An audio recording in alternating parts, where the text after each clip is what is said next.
নিরাপত্তার স্বার্থে খুলনা প্রকৌশল ও প্রযুক্তি বিশ্ববিদ্যালয় কুয়েটের সিন্ডিকেট সভায় সব আবাসিক হল অনির্দিষ্টকালের জন্য বন্ধের সিদ্ধান্ত নেওয়া হয়েছে।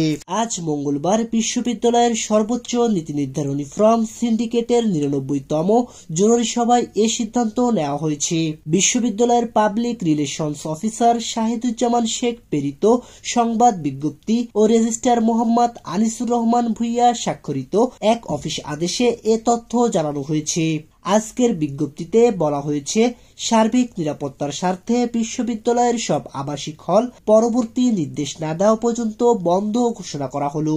শিক্ষার্থীদের ২৬শে ফেব্রুয়ারি সকাল ১০টার মধ্যে বিশ্ববিদ্যালয়ের আবাসিক হল ত্যাগ করার নির্দেশ দেওয়া হলো।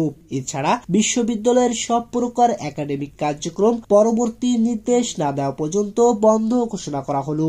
এর আগে গত ১৯শে ফেব্রুয়ারি বিশ্ববিদ্যালয়ের সিন্ডিকেটের সভায় শিক্ষার্থীদের নিরাপত্তা নিশ্চিতের লক্ষ্যে ২৮শে ফেব্রুয়ারি পর্যন্ত সব একাডেমিক কার্যক্রম বন্ধ রাখার সিদ্ধান্ত হয়েছিল।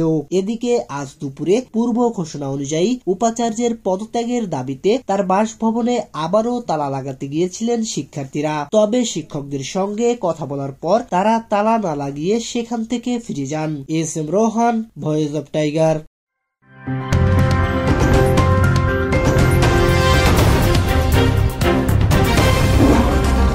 Voice of Tiger.